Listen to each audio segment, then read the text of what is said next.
Transmitting to you from Old Heart Radio.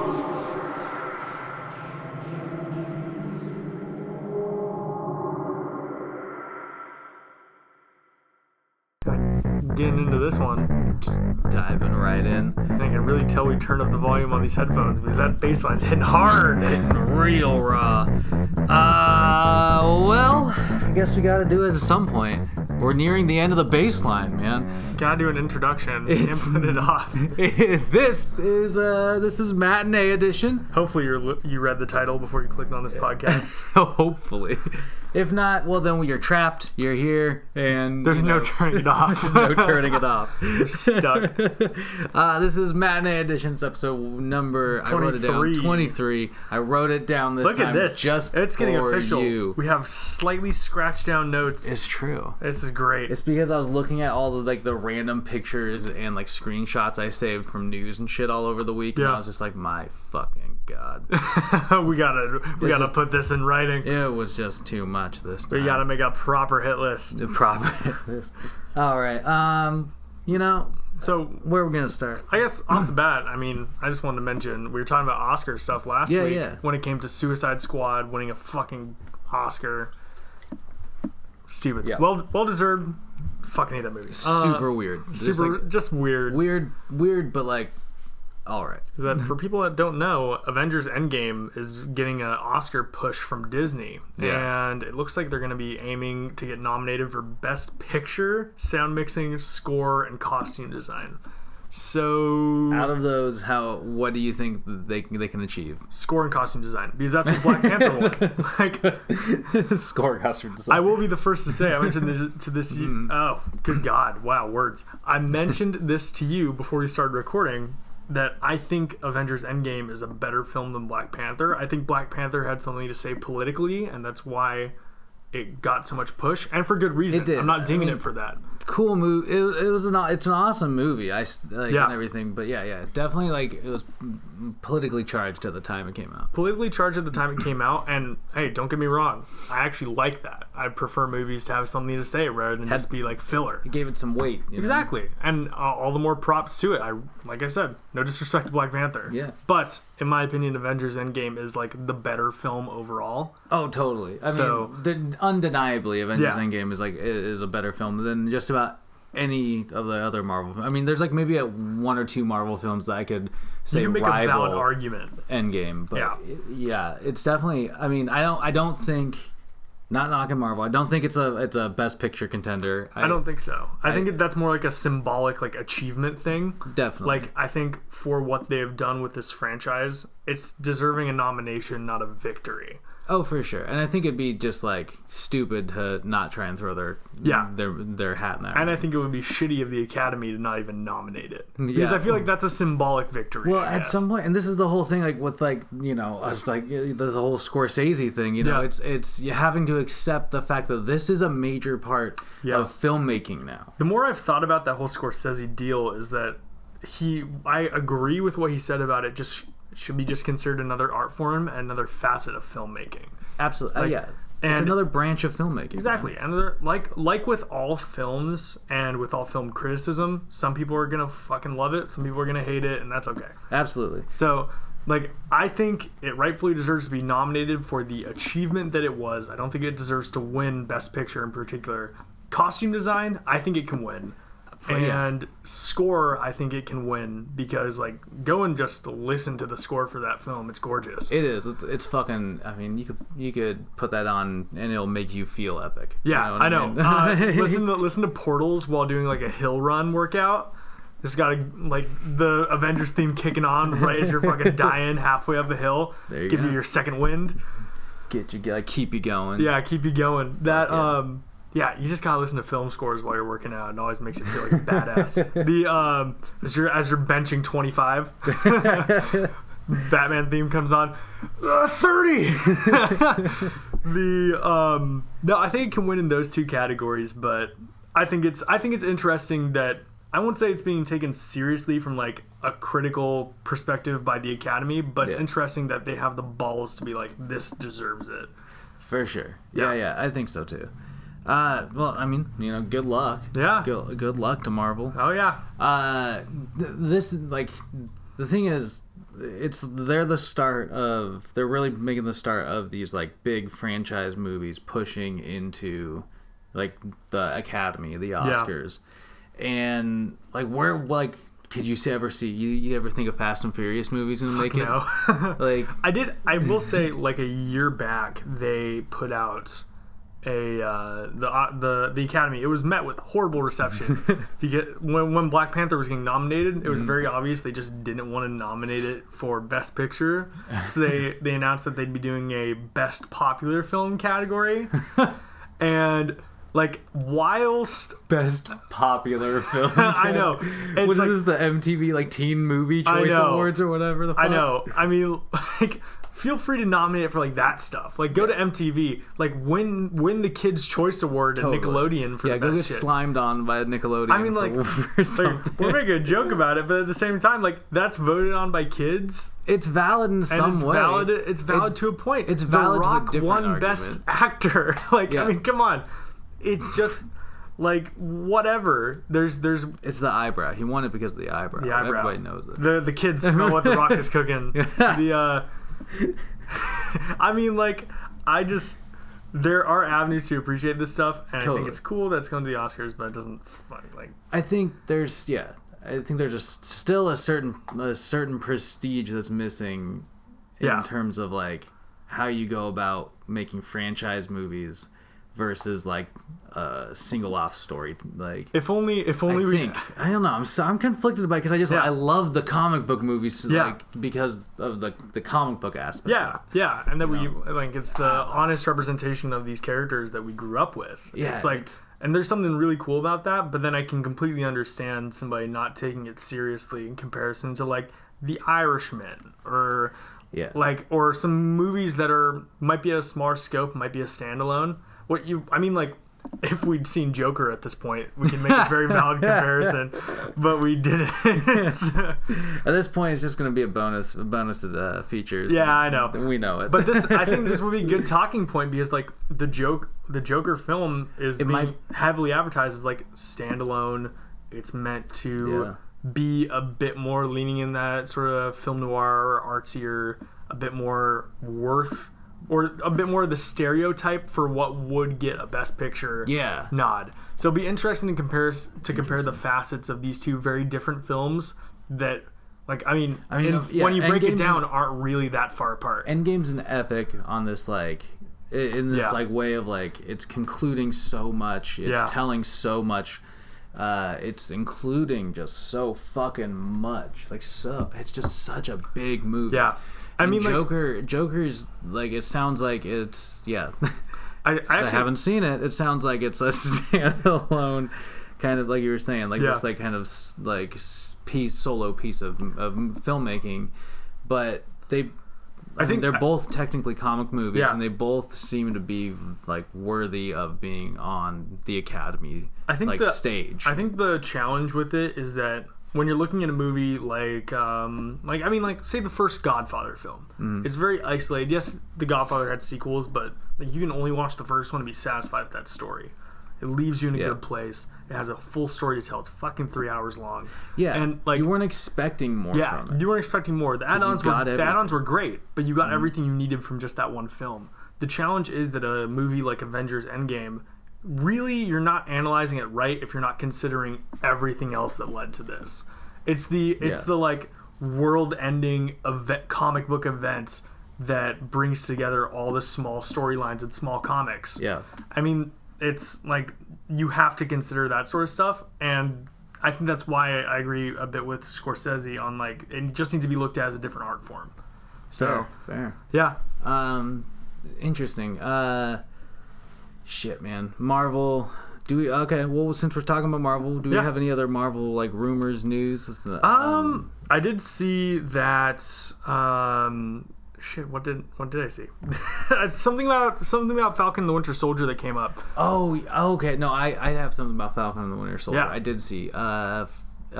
Steve Rogers is going to be supposedly making an appearance at least 2 twice. episodes.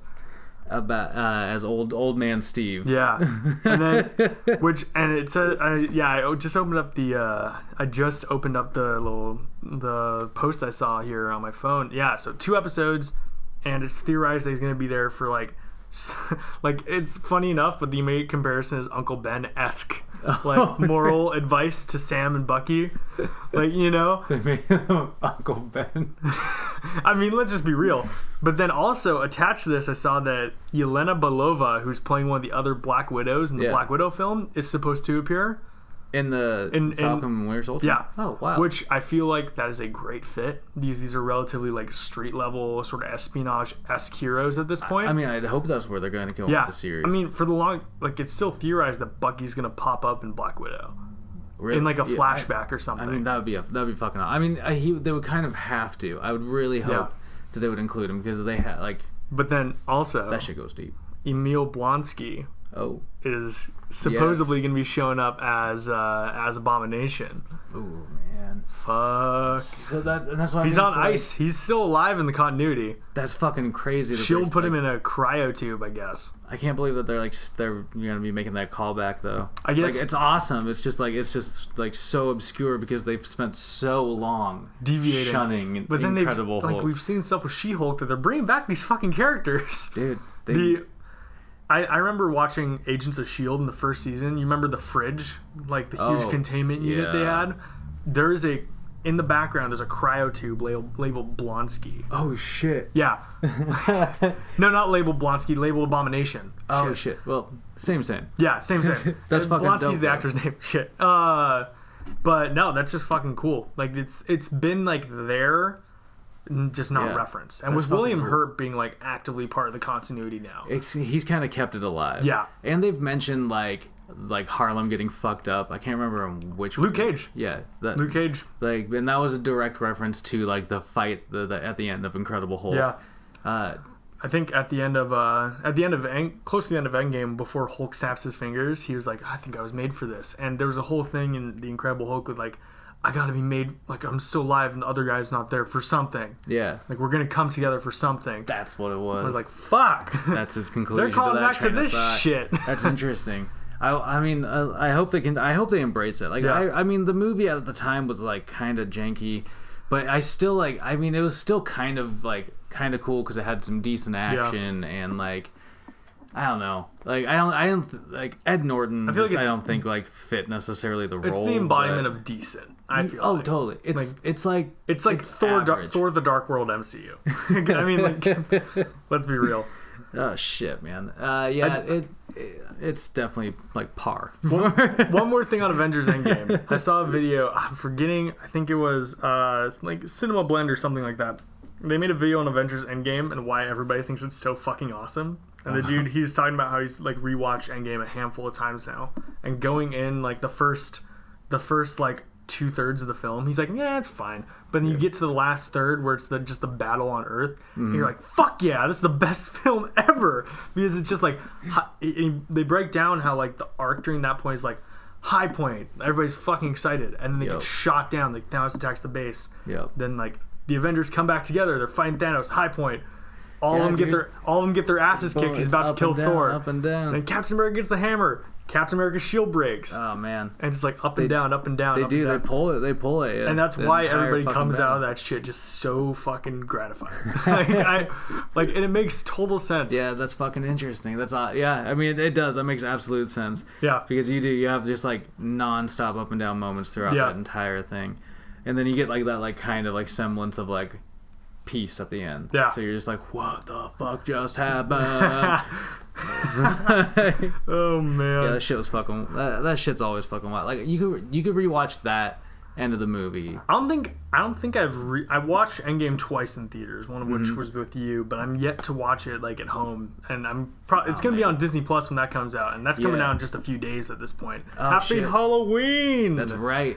That shit comes out November 12th, which brings me to the Mandalorian. The Mandalorian comes out November fucking 12th when Disney Plus starts. I'm so stoked about that. I just watched that newest trailer. I haven't seen the new trailer yet. It's fucking rad, dude.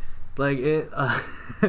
If you audio listener, if you couldn't tell, I just absolutely nudged the table and almost yanked my cord out. I'll just remember to edit like this whole part out of there, or leave it in, for the effect of effect. Either way, so we'll just leave it in. Fuck it. Fuck it. Yes, The Mandalorian though, it comes out November 12th. It looks like it looks like a big push to try to tell a different type of story in the Star Wars universe, and that by I mean is like an actual like television or streaming show. Yeah. You know, I like that has that same kind of feel in that same sort of universe. So I think it's gonna do the trick. Added perk, Taika Waititi's in it. It's always awesome. Dude, that dude's just popping up. Yeah. Like Jon Favreau directed the whole thing. Taika Waititi, I guess, wrote a handful of it. Yeah. So it's had some golden hands on it. I mean, it's set to succeed. It's I hope it does, because I would love to see more side stories being expanded upon in the fucking Star Wars canon. Yeah. Quickly though, what was the name of the dude Pedro Pascal played in Game of Thrones? In Game of Thrones, forgetting. He played the fucking Oberyn. Looks like Oberyn's gonna be wearing a helmet most of the time here. That's totally, dude. Like you don't see his face once in the entire trailer. Yeah, his skull's not gonna be crushed this time. Oh, dude, that'd be such a. That's how the series ends. Spoilers is him getting the Mandalorian skull getting crushed. By Darth Vader. By Darth Vader. Because Darth Vader's back for some reason. Fucking badass. Just joking. The trailer for this, I remember the first trailer. Seeing it's sort of this like relatively dark. It's not like dark like bleak. No, but it's dark like Rogue One. Yeah, like Rogue One. I just remember seeing the shot where he like draws on like three dudes, and one of them gets shot and falls into a closing door. That's like that closes into the middle, and you can see him start getting cut in half. I was like, holy fucking shit. Yeah, it doesn't look like they're gonna spare much on I mean, like they'll probably do. They're not gonna do Game of Thrones level fucking violence, I don't think. Yeah, but they've made it pretty clear in some press releases I've seen though that it's going to be like R-rated. Yeah, like I keep thinking like there's gonna be a bit of like brutality, but it's gonna be like Kingsman, where it's just like sort of absurdist, and it's not really mentioned. But it's just sort of to perpetuate the sort of craziness of what's going on. Fair enough. And well, you can't really go back on like the fact that like in the Star Wars universe, you know that this shit's always like there's all this kind of violence and shit like that. Yeah, like shit happens. So anyway, the Mandalorian looks fucking cool. I'm excited to see it. Oh yeah, definitely gonna be suckering into buying that Disney. The question is though, are you gonna buy the year-long subscription or the month-to-month? I mean, year-long's cheaper, right? I think so. I think it's like a handful of bucks cheaper. I will say, I mean, this is something that I always talk with my father about, because we're told like investing nuts and financial guys like. When it comes to these streaming services, there has to be really a ton of fucking value behind them, and Disney Plus is the one that's like, from a strictly numbers perspective, delivering the most shit for the best price. Oh, absolutely. So I'm gonna hop on it, but I think that eventually this is gonna be the streaming bubble is gonna fucking pop, and it's gonna be left with like, who the fuck cares about Amazon, because people get Prime to get their packages faster, not for watching shit. Yeah, there's some cool shit on there, but like, yeah, it's just like a perk that it's there. Amazon Prime's like a perk, but eventually I'm confident like the bubble's gonna pop, and like either Disney or Netflix is gonna fucking take all of it. Oh like, yeah, dude. It's gonna be one or the other. Yeah, Netflix is. I'm wondering how they're gonna like take it though with when all of a sudden like all of Disney's stuff, of Disney's content is taken off of there. I mean, I think they're like they've been they're retaining the rights for like a couple more years for some stuff. A lot of the stuff's coming off. I've noticed that too. Like imagine all the people that watch the Marvel movies exclusively via Netflix, where Ant-Man and the Wasp was the last one. They just leave. They're like, fuck, there's a cliffhanger. They just leave Solo, the Spanish version, on there. I clicked on it thinking it was like the special edition, and it was like the Spanish version, and I was like, what was like this? Fuck, why is this on Netflix? Cool, but like I was just like, I was like, but isn't this what like? Yeah. Like I mean, the value proposition that you're getting with Disney Plus is so fucking great. Yeah, I'm gonna buy a year of it because why not? Yeah, dude. I mean, they're going for broke. Like they're going deep. Like they're. I hear they're gonna be putting on like their old Disney Channel original movies. I remember. They're gonna be that. putting on like their fucking new shit. They're gonna be putting on Marvel shit, Star Wars shit. You know, like National Geographic movies. too. They got Nat Geo up in that bitch. Like they're gonna be. Like there's dude, like I mean next thing we know they're gonna a, post on the Twitter and it's gonna be like Song of the South. Oh my god, dude. That's okay. So that's funny that you bring that up because I actually have a Coffee and Contemplation coming up about Disney putting away a bunch of fucking like Fox movies. Like they're like taking Fox movies that they've bought and like throwing them in their vault, like not letting people screen them anymore. Smart. And it is smart on their part, but it's fucking shitty. But what films are we talking here? Like things like Aliens, Die Hard. Wait, no. For sure. Aliens? Sure. Totally. Like those older Fox movies. From, like motherfuckers. Totally. I thought it was like some of the like shitty stuff. No, they're doing that to like they're like just not letting cinemas screen them and stuff like that. But they're putting them right in the vault next to shit. That old fucking animation. Oh no. No joke. But I don't know, man. It's hard to like. The machine keeps moving. Yeah, it's gonna keep chugging. You just let it chug. Well, hey, we're talking Disney stuff. We got the stuff about Disney, like Feige and Star Wars. Yeah, we got some Feige news. Yeah, Feige. Great minds think alike. Yeah, dude, Feige. Feige's. So Kathleen Kennedy and Feige. I was just reading that. Everybody's been sweating, and I've been kind of sweating it too. Like that, Feige has been. He's like he's like a robot that Disney's like created, and they're making him. Like, There's actually like 4 of them. He's like the human embodiment or robot embodiment of what Disney is as like a company. He's like taking over like Star Wars. He's taking over like comics. He's the jaded businessman that Mickey Mouse grew up into. Oh god, dude, he is. They shaved Mickey Mouse and cut his ears off, and that's Kevin Feige. Oh god. So Feige is I was just reading that he's actually not like basically he's not taking over or doing any sort of like power move at Lucasfilm. Yeah. Kathleen Kennedy, who's been helming Lucasfilm for a fucking while now. Yeah. Is like they're like working kind of side by side to like develop this. And that being said, it was like this really kind of like it seemed like this really backhanded kind of like press remark that they made to like drop this because I don't know, like everybody. I don't think anybody like. It seems like that's exactly what everybody was still thinking. Like Disney owns Lucasfilm. Did you ever? So I mean, like what I am immediately reminded of is, did you ever see the announcement from Sony that behind the scenes Kevin Feige had seen early screenings of the Amazing Spider-Man films? Oh shit! Did you ever hear about this? No. So I guess they had brought him in anonymously and gotten him to screen their films and give them criticism like, before they were released. We're talking about Andrew Garfield. Andrew Garfield. He told them that it wasn't going to go over well with fans, and what's up with that dude? He was rather than have him as like a direct like contributor to the filmmaking process. He was more so like looking over the scripts, being like more so that person who understands the fan base and understands what they want. And I think that is something that Star Wars like critically needs right now. Definitely. So it makes sense that he wouldn't be the person like directly in charge of like the general storytelling plan like he is at Marvel, but more so that liaison between the smart words. To the layman, that means connection. Yeah. Between the connection between the fan base and the producers of the content. Yeah, and he's been. I mean, we all have experienced his success. He has been successful thus far.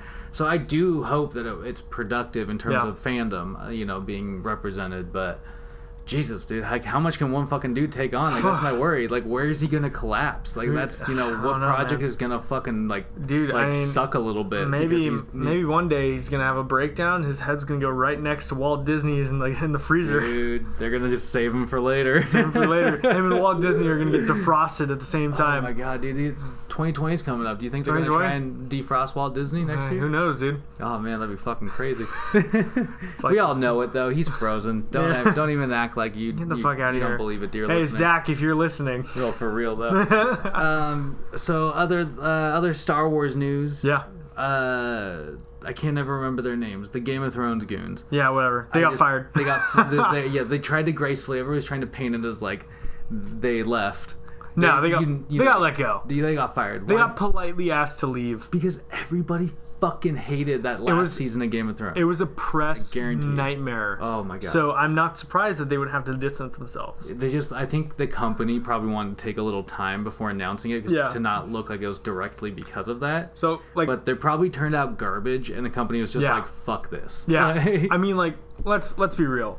James Gunn got booted from Marvel because of shit he said 10 years ago when he was an up-and-comer.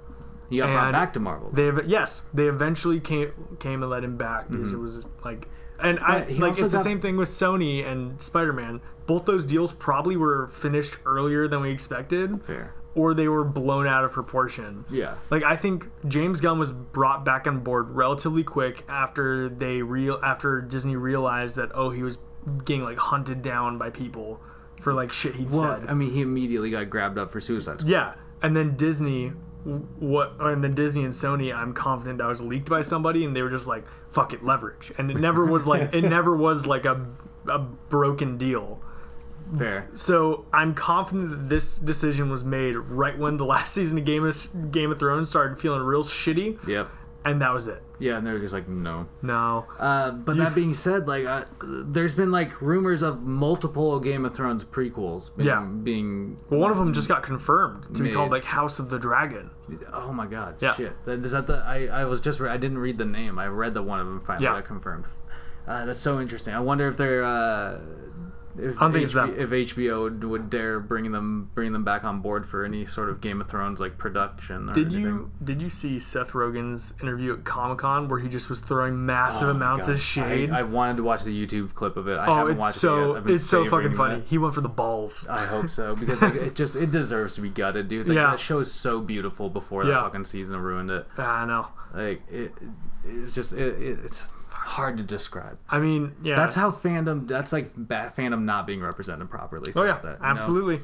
I mean, like, it became abundantly obvious that like the source material for Game of Thrones is like overwhelmingly strong. Mm-hmm. I mean, like, say what you will about George R.R. Martin and his very slow burn through writing these fucking books, but it's detailed and it's heavy, and the world is there. The world is broad, and they were able to perpetuate that and bring it out and change some things, but then when they were really treading their own stuff, they really fucked it up. Oh my god, dude! Like I think it was the last couple seasons of Game of Thrones had a bit of negative press. The second to last one less so. The second to last one less so, but the last one was just like, it was just like asking like one after every episode, you're just sort of like, holy shit, like that seemed weird. That seemed weird. Then the end, you're like, that was fucking stupid. I remember because I didn't watch it as it was released. I watched it later. I just remember with like you and a couple of our other friends from work going to be like, oh yeah, how was the last episode of Game of Thrones? And like the beginning of the season was like fucking dope. Like, and then like the War of Winterfell happened, or whatever, the Battle of Winterfell, and everybody was like, that was fucking awesome. Intense. And then like after that episode, it was like the first week after, I was like, I don't think I got the last episode. And then the next one was something that was just fucking weird. And then the last episode was like, fuck. Yeah. Bran? It just didn't end up working out. Like, they really, and I think the best criticism is that they just shotgunned it when it really should have been like a 10 episode season. They got 6. Totally. They chose to do less. Probably because they were like, fuck, we don't know what we're doing. Yeah, probably. Yeah. But okay, so fuck talking about Game of Thrones anymore. So, there's been a lot of other announcements in terms of like DC movies lately, more than Marvel shit. But one that is kind of like a cross-company thing that I'm just going to use to bridge this gap here. Mr. Jeffrey Wright. Oh yeah. So Mr. Jeffrey Wright just got confirmed as Commissioner Gordon for Matt Reeves' Batman. We saw that leak a while back and thought it was pretty cool casting. And it's just like such a fucking perfect cast. Yeah. He's just a strong actor. Dude could probably rock a mustache. I know he can. I know totally. Jeffrey Wright can rock a mustache. So that'll be cool. Yeah. And with J.K. Simmons too busy being back at J. Jonah Jameson. Yeah. It's like we gotta get somebody new. Yeah. Yeah, I guess somebody new. Even if J.K. Simmons would be a dope fucking Commissioner Gordon. He would. If he was given the appropriate material. Yeah. I remember seeing while he was like in that role, he like beefed up. He got fucking huge. And I was like, always, but I was wondering, why? There's a video of him deadlifting, and I was like, holy shit! I mean, like, I guess it's a good motivation, you know. He's like, I'm Jim Gordon. He was more ripped than fucking Affleck for Justice League. Shit. Like, you remember in Justice League after they get their asses kicked by Steppenwolf, and Affleck's like in the muscle shirt. Oh like, god, dude. Stretching, and it's very obvious it's like all padded. It's so it's just as obvious as Henry Cavill's upper lip. Which I recently because fuck it, I rewatched Mission Impossible. Yeah, and it's totally worth him having a shitty upper lip. So Jeff Wright is the next Commissioner Gordon. Yeah, speaking of mustaches, Jeff Wright's the next Commissioner Gordon. But we know like a handful of things now about what Matt Reeves is piecing together. All right. We know that Zoe Kravitz is playing Catwoman. Cool. We know that Paul Dano, if you've ever seen fucking There Will Be Blood, you'll know he's creepy as fuck. He's a solid actor, and he's playing the Riddler. Hell yeah. Which was like a sought after role, I think. Like there are several, like James McAvoy fucking said he wanted to play the Riddler. Like, pretty dope. He was like, like, call me, basically. Like, too bad. You're too busy doing Glass. Which I'd just like to say, there's a scene in X-Men Dark Phoenix, where they're talking about him being paralyzed, and you pan down to his legs, and it's very obvious he just got done filming Glass, because it's like this paralyzed man who's been paralyzed for almost 40 years, his legs are fucking bulging, nearly about to tear these fucking jeans off of his body because they're massive. They probably sized him before he did that. Yeah, because like if you can look at a ton of the shots and like that man has definitely been doing lower body workouts. I mean, Glass is an interesting movie in itself, but but not like. We should do a bonus features on M. Night Shyamalan. Oh, that'd be interesting. Yeah, we should. Shyamalan twist. But okay, so Matt Reeves, he's piecing together. He's using the same composer that he used for one of his Planet of the Apes movies. Cool.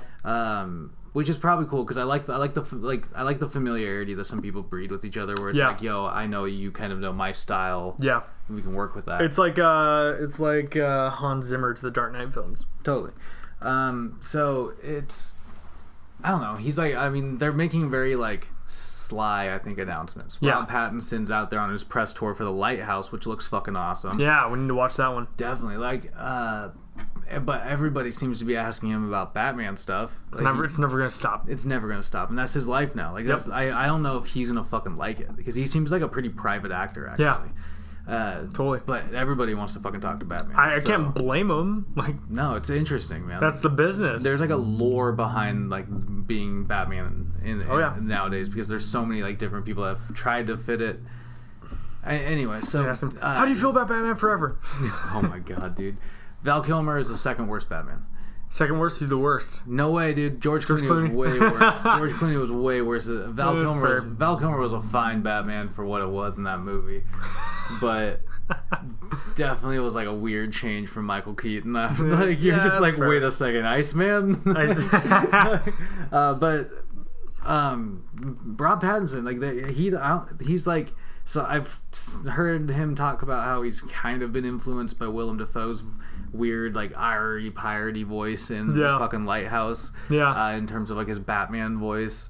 Interesting. Yeah, he said that. I don't know how true that is, though. That sounds like bullshit. I feel like it's something that he's saying just for that press junket. I feel like it might be him. I mean, like, I think he might just be, like, hearkening it to, like, the development of, like, a recognizable accent. Probably. I honestly think so. A recognizable voicing of a character. He's also said that like he was asked about the Batsuit. He hasn't seen like his final Batsuit yet. So didn't he say he wore the one from The Dark Knight? I think that's what it was. Yeah. That alone would probably be a weird picture. But like I remember seeing a quote from him being like, yeah, it's sort of emasculating getting into it. Like I had to have somebody push my butt into the suit, but once I was in it, I felt really powerful. Well, that was one of those things I remember. Like every Batsuit has seemed to have been like the actors say how fucking awful it is to film in those. Think of the we were just talking about him, the good Batman. Why am I forgetting Michael Keaton? Oh yeah, Michael Keaton's Batman Remember the scene where he takes out the mask, but it's like weird and rubber? Oh, and he, yeah, tears dude. it? It like tears the mask off. Like, that motherfucker couldn't move his neck. No. I wouldn't be surprised if that was just like a frustrated take of him trying to rip that thing. I can't breathe in here. He's so happy. He's just rips He's like, this is it's the last day of shooting. Yeah, dude. It's just like, I don't know. It's interesting. So I mean, it's a weird. And that again is like, it's part of that like different branch of filmmaking. It's a weird challenge to try to have to get like into a workable costume like that and be emotive. And be like Dude, fucking think of dark those, and expressive. Think of those actors that have to get like through hours of makeup and stuff. Think of Paul Bettany when he's playing Vision. Yo, for real. Shit. Think of one of my favorite bits of the MCU, fucking Drax, dude. Yeah, dude. Batista.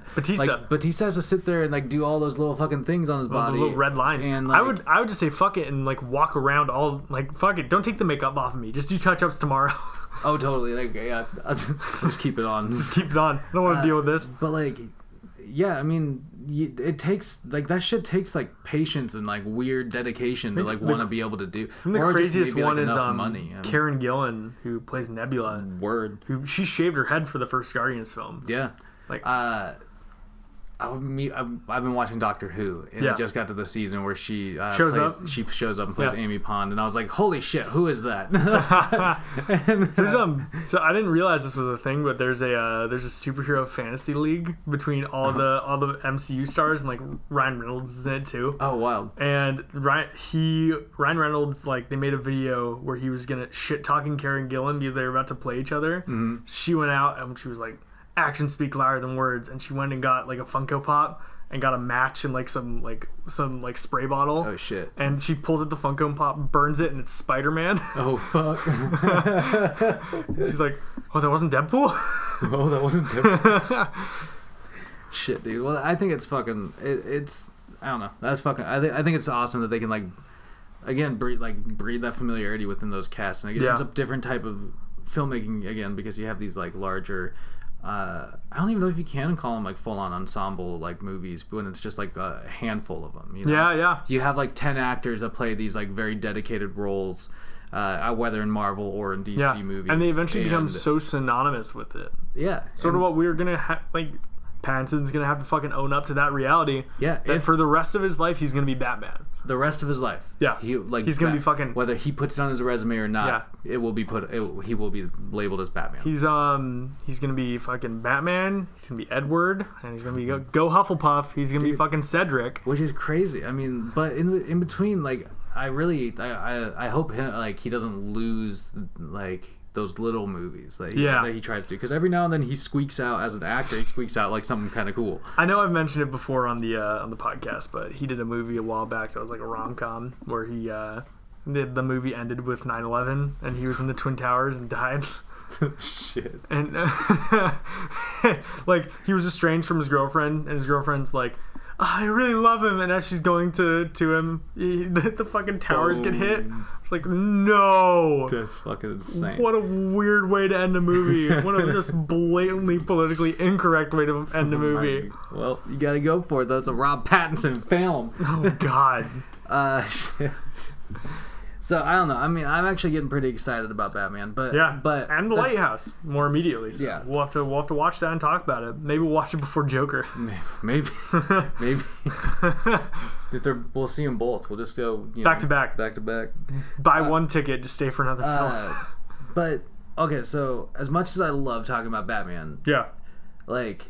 I read this thing over like this last week. That was like it was like a post by the creator of Black Lightning, and it was something to the effect of detrimentally the detrimental effect of like other characters throughout the DC universe. They like the company uses Batman as kind of like a linchpin. Yeah, and you do see like them. Batman and Superman more specifically, in my opinion. Sort of, but more so Batman lately. I feel like Batman's had the more successful cinematic career, which is what's fueling a lot right now. Like I mean, in the comics, like there's a lot of really Batman heavy storylines going on right now. Really? Yeah. I'm not keeping up much with DC comics, and so it's sort of like it's always been the case. Like Superman and Batman have both been the pillars they used to have this like comic called Trinity, right? Yeah, yeah. Which was like Batman, Superman, and Wonder Woman. Yeah. Wonder Woman doesn't even fucking register in the advertising scale. Like we were talking about it, like Wonder Woman 88 or 84 or whatever. Something like the fuck that. is 84. It's 1984. That's what it is. I gotta remember. That's coming up like next year, and there's been like dick all like for fucking advertising or or like drops on what's going on there. Yeah. I've seen more about Batman, which is way further away. The Trinity might as well be at this fucking point Shazam, Harley Quinn, and Aquaman. Well, that's kind of it. Like, I mean, they've shifted cinematically. At least their focus has shifted. Yeah, for sure. But it seems like no matter what, though, like they'll come back to Batman because it's been traditionally a moneymaker. Yeah. Or at least like it's been their best moneymaker. And I feel like there's so much history with that character. And so much he's such a well-regarded and well-developed character at this point that people eat him up to the end of it. True. But it still sucks because there's such a cool pool of characters. Like, what if we got a fucking Dr. Fate film? Oh my god, dude! Like that would be fucking insane, right? That'd be so cool. Like there's a ton of just smaller characters that could be eventually touched on. Oh, absolutely. And I mean, not even saying it. This is what I keep seeing about that Titans show. I keep reading all these things about the Titans show. And one of the things I think is kind of neat about it is that they use Batman they don't use Batman as a Batman character. They use him as like Bruce Wayne for the most part. Yeah. And he's just like this kind of background character every now and then. But it helps you expand that universe. Like he can still be like a pillar without being the focus. And that's kind of what they need to fucking start steering towards, in my opinion. Like, unless I like the idea of what they did sort of with Batman versus Superman, not in the execution, but in the world building where it was like into the careers of these heroes. For sure. And like especially with Ben Affleck's Batman, you'd see that a bunch of shit had already happened to the guy. Yeah. And I like the idea of sort of, I don't know if you're super familiar with it, but Batman Beyond. Where totally. It's Batman Beyond's fucking awesome. Yeah, where Batman and Bruce Wayne's Batman sort of becomes like the Alfred figure. Yep. And just sort of that side player and lets like the other people come to the forefront. That would be a fucking. I saw this picture of Ben Affleck looking jacked as fuck recently, and I was like, what that dude's was he still doing like fucking who knows Batman? But what if he transitioned into doing like old man Batman? That'd be fucking dope. And they made like a Batman Beyond series with like somebody playing Terry McGinnis. And I would be down. That'd be so fucking rad. Yeah, it'd be great. I'd be so into that shit. I love it. Batman Beyond's been getting like kind of like it got retroactively more and more popular. Yeah, and they just did a re-release, an HD re-release of the show. Oh shit, really? Yeah. That's fucking rad. So I think that just got put out, and there's actually a way you can watch it where it's just side by side the original footage versus the new version. Oh, that'd be cool. That's fucking cool. Yeah, man, I like shit like That's just a great show. So yeah, and I like the idea of rather than continuing to conform to these like pretty much locked in stuff. I think that's why like Shazam had such a good reputation behind it, is because nobody knew what to fucking expect from that character. From a cinematic perspective. I mean, like, comic people will know what's going on, but the reality of it is that more people are going to be touched by these characters in the form of cinema than comics. And that's one of the interesting things about using these characters, is that you have to find a way to make them, to basically like rebirth them on screen. You know what I mean? And make them palatable to a viewing audience in a different way. Yeah. And what they did with Shazam was actually really fucking cool. Fucking awesome. And it's gonna work if they keep building on it. Yeah, for sure. Like if they actually pull off a Black Adam movie and bring The Rock into that universe, that'll make it all the more incredibly popular. No joke. Like, the Rock is like a kingmaker when it comes to franchises. That's what I mean, dude. That dude's unstoppable at this point. Like he just Jumanji. He just launched his own fucking tequila company. Like, I know. Like that dude is like he's just going for broke, and he's just a likable presence, and so like that seems to be he's the embodiment of current charisma. But what worries me is that like if he does take on a character, when he does take on the character of Black Adam, excuse me, because he's owned that character for however fucking long now. Like, is it gonna be? Are we gonna see Black Adam, or are we gonna see The Rock? With a Black Adam costume on, like weird looking hair. Yeah, like he's still giving us the eyebrow. You know what I mean? Like, I'm just excited nonetheless because I think it'll be successful, and with The Rock being The Rock, it'll still be fun. Yeah, totally. I mean, either way, I guess it'll be interesting to see. But if they expand on that kind of like feeling with Shazam, and they expand on like this kind of like supposedly darker noir kind of detective take on Batman, and they eventually, you know, hopefully they actually pull off some cool. Like, I hope this next Wonder Woman movie's as dope as that first one, because that first one was really cool up until the final fight. The whole final fight was kind of janky, but like great monsters obscured by smoke. That's been like DC movies, like for like biggest like pretty much except for Shazam. Pretty exactly, dude. Like except for Shazam, they all end with these like really shitty fight sequences. It was a Teenage Mutant Ninja Apocalypse first. It's all around, man. Apocalypse. So fucking Wait, weird. no, what was it? It was Teenage Mutant Ninja Gollum Apocalypse Doomsday. Doomsday. Oh man, it's just I hope that they like actually try and build a multifaceted kind of emotional spectrum. Not to continue to sing to Marvel's praises, but we were mentioning this before the show started. Then like that's why the Marvel Universe is so successful. The core character, when you have to really look at it, was Tony Stark and like Steve Rogers. Mm-hmm. But there was a ton of other stuff going on there. Yeah, it's true. Well, I guess that's it, man. That's it. There we go. The baseline's back. Either way, I guess thanks for listening. Go follow us on Instagram, Old Heart Radio, Twitter, Casserole, Twitter, Old Heart Space. You know, stuff and things. Gotta plug it. Keep listening. Heyo. Get out of here.